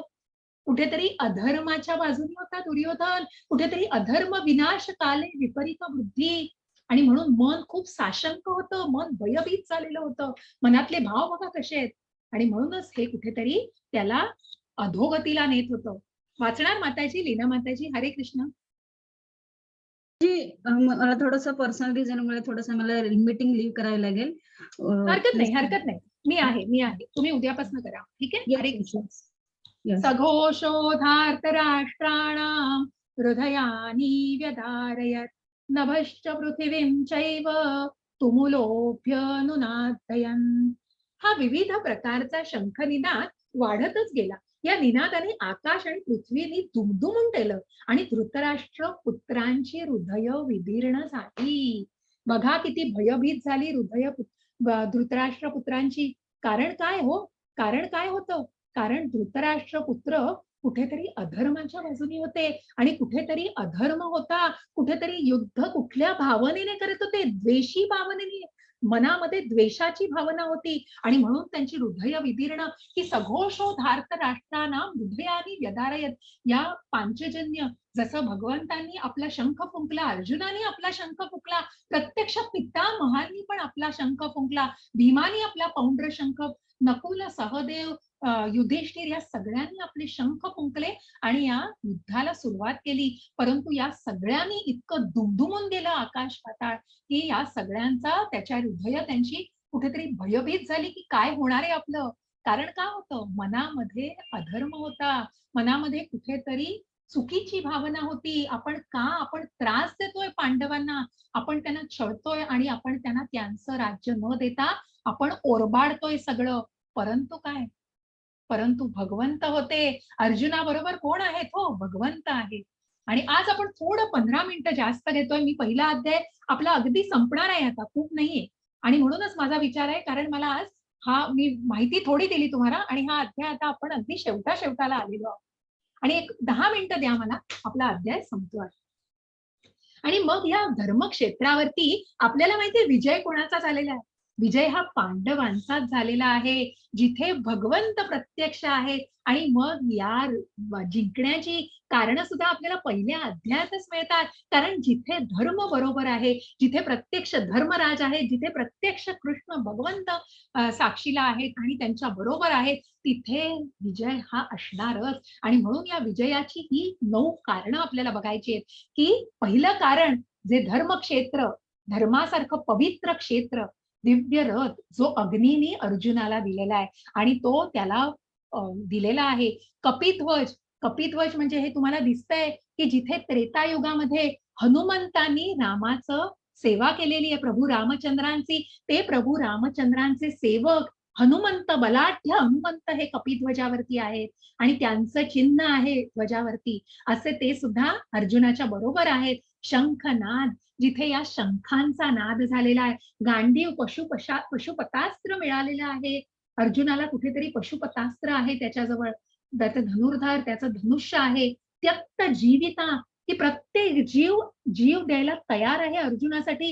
हे युद्ध का करतायत? कारण धर्मासाठी आणि अर्जुनासाठी. पांडवांच्या बाजूने जे कोणी युद्ध करतायत त्या सगळ्या त्यक्त जीविता, म्हणजे आपला जीव सुद्धा अर्जुनासाठी बहाल करतायत. अशा या त्यक्त जीविता. मग तो दिवस कुठला होता की जे इस्कॉन मध्ये एकादशीचं महत्व आहे, जे मी तुम्हाला पाठवणार आहे ग्रुपवर, अशी ही मोक्षदा एकादशी. त्या युद्धाच्या दिवशी, युद्धाची सुरुवात ही मोक्षदा एकादशीच्या दिवशी झालेली आहे. आणि जिथे भगवंत तिथे लक्ष्मी आहे. हो, जिथे भगवंतांचा वास तिथे भाग्य लक्ष्मी आहे. भगवंतांची पत्नी लक्ष्मीचा वास आहे आणि अशी ही भाग्य लक्ष्मी तिथे आहे. आणि जिथे प्रत्यक्ष ऋषिकेश, की ज्यांचा ऋषिकेश म्हणून त्यांना संबोधलेलं आहे, की ज्यांचा सगळ्या इंद्रियांवरती, ज्यांनी सगळ्या इंद्रियांची निर्मिती केली आणि ज्यांचं नियंत्रण ते करतात, असे ऋषिकेश, इंद्रियांचं नियंत्रण करणारे हे ऋषिकेश, हे प्रत्यक्ष अर्जुनाच्या बाजूनी. ही 9 कारणं लक्षात ठेवा. ही 9 कारणं गीतेचे 5 विषय, की जे ईश्वर, जीव, काळ, कर्म आणि प्रकृती, हे 5 विषय, ही 9 कारणं, हे सगळं लक्षात ठेवा. थोडंसं ज्यांना क्विज मध्ये इंटरेस्ट आहे त्यांनी निश्चित ही कारणं लक्षात ठेवा. मग आता तुम्हाला अर्जुन दिसतायत. तुम्ही धृतराष्ट्राला बघितलं ज्याच्या मनात पाल चुकचुकली आहे. तुम्ही दुर्योधनाला बघितलं की जो भयभीत झालेला आहे की काय होणार आपलं. आणि तिथेच हा अर्जुनाची अवस्था काय झाली आहे? अर्जुनाची अवस्था झाली आहे की तो अत्यंत विषाद झालेला आहे, अत्यंत असमंजस झालेला आहे. त्याच्या मनामध्ये करुणा आहे. कारण आपल्याच भावांशी आपण कसं युद्ध करायचं? आपले पितामह समोर आहेत, आपले गुरु समोर आहेत. हे सगळ्यांचं मी कसं युद्ध करू आणि कसं मारू त्यांना? मी त्यांच्याशी कसं युद्ध करीन? त्याच्या मनामध्ये बघा, त्याच्या मनात, त्याच्या डोळ्यात अश्रू आलेत आणि म्हणून त्याच्या मनामध्ये करुणा निर्माण झाली. हे सो भगवंतांना सांगतोय. हो, आणि त्याला आनंद वाटत नाही हे युद्ध करण्यामध्ये. त्याला वाटतंय कुठेतरी आपण पाप करतोय, हे आपण पाप करतोय. आपण यांच्याशी युद्ध करून आणि आपण आपल्या गुरूंना हत्या करण्याचं, जर आपण या युद्धामध्ये आपल्या गुरूंचा वध केला तर आपण पाप करणार आहोत. आपल्या भीष्म पितामहांसारख्या आपण आजोबांना मारलं तर आपण पाप करणार आहोत. आपण कुठेतरी कौटुंबिक परंपरेला धोका उत्पन्न करतोय. कारण आपण इतक्या जणांना आपल्या युद्धामुळे मरण येईल की ज्याच्यामुळे त्यांच्या वंश परंपरेला धोका निर्माण होईल. अशा प्रकारे हा अर्जुन असमंजस झालाय. त्याला कळत नाहीये हो की त्यांनी काय केलं पाहिजे, त्यांनी खरं हे युद्ध करावं का नाही करावं. अशा प्रकारे हा असमंजस अर्जुन आपली शस्त्र त्यांनी खाली ठेवून दिलेली आहेत आणि त्यांनी धनुष्य बाण हा खाली ठेवलंय शस्त्र. कारण त्याला काय नाहीये, त्याच्या मनात करुणा आहे, त्याला आनंद वाटत नाहीये. त्याच्या मनात कुठेतरी वाटतंय की आपण पाप करतो आहोत आणि कौटुंबिक परंपरेला धोका निर्माण करतोय आणि त्या प्रकारे तो असमंजस झालाय. अशा प्रकारे आपण या पहिल्या अध्यायाचं ही माहिती घेतलेली आहे. धृतराष्ट्रांनी कशा प्रकारे चौकशी केली, धर्मक्षेत्रे कुरुक्षेत्रे समवेता युयुत्सवा मामका पांडवाश्चैव किम पूर्वत संजय.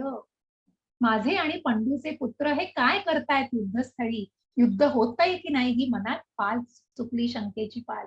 आणि मग दुर्योधनाची भीती महतीम चमुडम चमुतम व्यूढाम, की मग कशा प्रकारे या सैन्याची रचना केलेली आहे आणि या रचना चमू व्यूढा की हा चमू कशा प्रकारे या रचने केली आहे की बापरे मला भीती वाटते आपलं काय होणार आहे. अशी भीती त्यांनी द्रोणाचार्यांकडे व्यक्त केली आहे. आणि मग सगळे शंख फुंकून या युद्धाला सुरुवात करताय. अर्जुनाने निरीक्षण केलेली आहे. त्या सगळ्यांचं निरीक्षण आपण बघितलं. त्यात अर्जुनाने जेव्हा बघितलं आणि त्याचा रथ जेव्हा सेन योरू भयोर मध्ये माझा रथ तू मध्ये नेऊन ठेव जेव्हा सांगितलं भगवंतांना, तेव्हा भगवंतांनी जेव्हा रथ मधोमध उभा केला तेव्हा जेव्हा त्याला सगळे दृष्टीस पडले तेव्हा त्याचं मन विदीर्ण झालेलं आहे आणि त्याला हे युद्ध करायचं नाही आहे. अशा प्रकारे आपण या पहिल्या अध्यायाचा आज समाप्ती केलेली आहे. तर जाणून घ्या युद्धाची 9 कारणं आपण संक्षिप्त याच्यात जाणली आहे. गीतेचे 5 विषय कशा प्रकारे हे अमृतपान आपण करणार आहोत आणि उद्याच्या अध्यायामध्ये आपण या अर्जुनाच्या सगळ्या कारणांवरती भगवंत काय उत्तर देत आहेत. कारण हे भगवंत अत्यंत उत्तम गुरु कसे आहेत की ज्याने पहिल्या अध्यायामध्ये फक्त अर्जुनाचं ऐकून घेतलंय. असे हे उत्तम गुरु आहेत. उत्तम गुरुचं हे किती मुख्य लक्षण आहे हे सगळं आपण जाणणार आहोत गीतेतून. आणि म्हणूनच गुरूंनी सगळं ऐकून घेतलं आहे आपल्या शिष्याकडून आणि आता ते उद्याच्या अध्यायापासून अर्जुनाला उपदेश करणार आहेत की तू काय करायला हवं आहेस. अशा प्रकारे आपण या पहिल्या अध्यायाची समाप्ती करतो आहोत इथेच. आणि आता मी सगळ्यांना अनम्यूट करते आणि तुम्ही सगळेजण एक 5 मिनिटं आपण घेऊया. 5-10 काय हवी ती तुम्ही मला निश्चित प्रश्न पण प्रत्येकाने एकेकाने विचारावा. लीना माताजी तुम्ही इथे असाल तर थोडस गाईड असिस्ट करा त्यांना. हरे कृष्ण. हा येस माताजी येस. हा तर कुणाला प्रश्न विचारायचे त्यांनी प्लीज हात वर करा, हँड रेज करा. तुमचे व्हर्च्युअल हँड रेज करा आणि मग माताजी एकेकाला बघा सांगा तुम्ही सांगायला. येस माताजी. एकदम सगळ्यांनी बोलू नका कारण मला कळणार नाही काय विचारायचं. येस हो झालं संपलं. ठीक आहे. बोला स्वाती माताजी आहेत का, कुणाला प्रश्न विचारायचा आहे? जय श्री कृष्ण. हा बोला. हरे कृष्ण. हा माझ्या आईला जॉईन व्हायचंय, ती आज आली आहे, तर आपण करू शकतो का तिला? हो हो तुम्ही काय करा माहितीये का, आपलं रजिस्ट्रेशन आहे ना माताजी ते अजून हा. 4 दिवस चालू राहील. तुम्ही हा. आपल्या रजिस्ट्रेशन लिंक वर जा माताजींचं. बर. तुम्ही फक्त तुमचा ईमेल आयडी एक वेगळा टाकायला लागेल. फोन नंबर तुम्ही तुमचाच देऊ शकता. नाही माझ्या ह्याच्यावर नाही होणार का? ईमेल आयडी तिला नाही नाही, देता येणार? मग तुम्हाला आणि त्यांना एकदम नाही करता येणार ईमेल आयडी. मग तुम्हाला आणि एकच ईमेल आयडी नाही तुम्ही वापरू शकणार. तुम्हाला क्विज सोडवायची अच्छा. असेल तर प्रॉब्लेम होतो. Okay okay okay. तर म्हणून तुम्हाला ईमेल आयडी 2 वेगवेगळे रजिस्टर करायला लागतील. तुम्ही रजिस्टर करा, लगेच त्या उद्यापासून जॉईन होतील आपल्याला. बर. त्यांना हो हो contact चालेल. केलं जाईल. येस. जय श्री कृष्ण. हरे कृष्ण. हरे कृष्ण. जय श्री कृष्ण. आणि कोणाला विचारायचंय काही? नको विचारायचं नाही मला. मी काय एका वेळेला विचारा, मला कळेल म्हणजे. हँड रेज केले आहेत का कोणी? हँड रेज करा तुम्ही किंवा अनम्यूट होऊन बोलू शकता. मी सगळ्यांना अनम्यूट केलंय. माताजी तुम्ही म्यूट केलं का सगळ्यांना? नाही माताजी. हा मग हँड रेज केले. संजना माताजी बोला. हरे कृष्ण. हरे कृष्ण माताजी, तुम्ही खूप छान एक्सप्लेन केलं. तुमचा खूप धन्यवाद. धन्यवाद त्याच्यासाठी. हरे कृष्ण. धन्यवाद माताजी. हरे कृष्ण. धन्यवाद. हरे कृष्ण. आणि माधुरी माताजी. हरे कृष्ण. हरे कृष्ण माताजी. हरे कृष्ण माताजी. रोज आपल्या याच टाइमवर म्हणजे क्लास राहणार आहे का? हो जसं हो 11 ते 12? आपण 10:50 ला रोज सुरू करणार. काहीही बदल असेल तर तुम्हाला आदल्या दिवशी कळतील माताजी. इन केस काही बदल असेल वेळेमध्ये, शक्यता खूप कमी आहे. 99% वर्ग 10:50 ला सुरू होणार आणि रोज 12 पर्यंत असतात. आज मी डे 0 डे 1 दोन्ही कंबाईन केलेलं, त्यामुळे आपल्याला थोडा जास्त वेळ लागला. नाही तर माझा प्रयत्न असेल की आपण 12 ते 12:05 पर्यंत आणि मग एक 5 मिनिटं आपण प्रश्न उत्तरांना देऊया. पण आपला अध्याय रोज 12 वाजता संपत जाईल. हरे कृष्ण. बोला माताजी. आणि खूप छान एक्सप्लेन केलं तुम्ही. धन्यवाद. हरे मी कृष्ण. भगवद्गीता वाचते आहे, बट म्हणजे वाचनामधून तुम्हाला आनंद मिळतो आहे, पण जसं ज्या प्रकारे तुम्ही एक्सप्लेन केलं छान वाटलं ते ऐकून. धन्यवाद आणि माताजी, धन्यवाद. नक्की खूप करणार सुरुवात class. आहे. मला तेच सांगावं असं वाटेल सगळ्यांना की सुरुवात आहे. प्रत्येकाने नक्की याच्यावरती अजून पुढे असंच सातत्याने नक्की करा अध्ययन आणि तुम्हाला निश्चित. आणि याच्यानंतर मी तुम्हाला प्रत्येकाला तेच मी सांगते की सगळ्यांना माझी नक्की एक माहिती आहे की तुम्ही तात्पर्य वाचा. ज्यांच्याकडे मी पीडीएफ आज तुम्हाला शेअर करतेच आहे, पण तुम्ही प्रभुपादांचं तात्पर्य अगदी जरूर वाचा. कारण तुम्हाला अजून ते सुंदरपणे सखोल तुम्ही जाल त्याच्यामध्ये असेल. आणि मग तुम्हाला शंका असेल तर मी नक्की विचारा. बोला हेमांगी माताजी. हरे कृष्ण. हरे कृष्ण ताई मी माता. थोडं बोलू हा बोला बोला कोण? युट्यूब नाहीये का समजा आपला एखाद दिवशी क्लास जर गेला आपला नाही आता रेकॉर्डिंग असणार आहे तेच मी सांगतेय. रेकॉर्डिंग आहे, रोज रेकॉर्डिंग होणार आहे आणि मी युट्यूबवर ती लिंक पाठवणार आहे. पण माझ्या प्रत्येकाला नक्की सूचना वजा विनंती आहे की लाईव्ह यायचा प्रयत्न करा. हो प्रत्येक- लाईव्ह तर आहेच, पण एखाद किंवा पण कुणाला yes, हवा yes, असेल तर yes. आवडलेला एपिसोड पाठवायचा हो हो असेल हो तर. हो हो. मी प्रत्येक रेकॉर्डिंग पीडीएफ आणि श्लोकांचं पीडीएफ तुम्हाला ग्रुपवर शेअर केलं जाईल. Okay okay. मग ते आम्ही पाठवली तर चालतं ना? हो हो पाठवा तुम्ही. पण त्यांना तुम्ही जास्त उद्युक्त करा की आपल्या पोस्ट साठी या म्हणून. बरं निश्चित निश्चित. ठीक आहे. कारण नुसतं रेकॉर्डिंग आहे ना माताजी, हे जे हरे आपण कृष्ण इंटरॅक्टिव्ह माता. ठेवतो ना ते वेगळं पडतं. तर नक्की तुम्हाला प्रयत्न आहे. पण तुम्ही निश्चित शेअर करा, हरकत काही नाही. जेवढ्या गीतेचं ओके. महात्म्य आहे, तेवढं. Okay okay. हरे हा. कृष्ण माता. हरे कृष्ण हरे माताजी. कृष्ण बोला. हरे कृष्ण. हा. खूप छान, आम्हाला खूप आवडलं तुमचं प्रवचन आणि खूप छान पद्धतीने तुम्ही सांगताय धन्यवाद आणि माताजी. सोप्या पद्धतीने सांगितल्यामुळे ग्रहणही करता येते, छान अगदी, लक्षात अगदी. येत आहे. तोच प्रयत्न आहे धन्यवाद. माताजी, तोच प्रयत्न आहे. हरे कृष्ण. हरे कृष्ण. हरे कृष्ण. आणि कोणाला आहेत? सुरेखा माताजी. हो, जय श्री कृष्ण माताजी. हरे कृष्ण. तुम्ही खूप छान सांगितलं आणि पहिला अध्याय खूप छान समजला. पण त्यानंतर आम्ही हा पूर्ण तात्पर्य वाचून अभ्यास करणं म्हणजे मला वाटतं हे जास्त चांगल्या प्रकारे समजेल खूप का? सुंदर आहे माताजी, अगदी निश्चित. आणि ही कुठेतरी जसं मी तुम्हाला म्हटलं ना की 18 दिवसामध्ये खूप कठीण आहे. वेळेच्या अभावी मी बऱ्याच आपण जसं म्हटलं की मूळ म्हणजे मुख्य मुद्दे आणि तुमच्यापर्यंत तो संवाद पोहोचवला जातो. पण जेव्हा तुम्ही तात्पर्य वाचाल तुम्हाला अजून सखोलपणे ते केलं जाईल, बघितलं जाईल. तर त्याच्यामुळे तुम्ही आणि पुढची ही जी लेवल आहे ना ती भगवद्गीतेची त्याच दृष्टीने आहे. म्हणजे तुमची तयारी ही त्या दृष्टीने होते माताजी. तुमची जर इच्छा असेल तर तुम्ही पुढच्या टप्प्यावर सुद्धा जाऊ शकता नक्की. पुढच्या टप्प्यामध्ये म्हणजे ह्याच्या पुढे काय शिकवलं जाईल जर तुम्ही म्हणजे आता ही लेवल 1 आहे. ही लेवल 1 आहे. ही 18 दिवसात फक्त बेसिक तुम्हाला जे मी म्हटलं ना, की जे ह्या स्लाइड्स आहेत आणि फक्त अर्जुन आणि श्रीकृष्णामधला जो संवाद आहे आणि जे महत्त्वाचे सगळे मुद्दे आहेत ते तुमच्यापर्यंत सगळे पोहोचवले जातील. पण जर दुसऱ्या लेवल पासून जे सुरू होतं, ती भगवद्गीता अजून सखोल. मग त्याच्यामध्ये तुम्हाला असाइनमेंट्स आहेत, थोडे प्रेझेंटेशन्स आहेत, तुम्ही फिलॉसॉफिकल अजून थिंकिंग आहे. मग त्याच्या वेगवेगळ्या स्वरूपातून ती शिकवली जाते माताजी. आणि खूप सुंदर सखोलपणे मी सांगते ना प्रत्येक श्लोकाचं तुम्ही अर्धा तास निरूपण करू शकाल. इतकं सुंदर त्याचं विवेचन आहे. तर तेवढं हे वेळेअभावी कठीण होतं पहिल्या 18 दिवसामध्ये. आणि म्हणून प्रत्येक अध्याय हा 1 तासामध्ये घेतला जातो. पण तुमचा पुढच्या टप्प्यासाठी निश्चित तुम्हाला याचा फायदा. पण तात्पर्य वाचा, नक्की वाचा तात्पर्य याचं. नक्की. धन्यवाद. हरे कृष्ण. धन्यवाद माताजी. हरे कृष्ण. रेकॉर्डिंग थांबवते. अजून कोणाला Hello. प्रश्न असतील तर विचारा. हॅलो हरे हॅलो कृष्ण. येस. हा माताजी तुम्ही खूप छान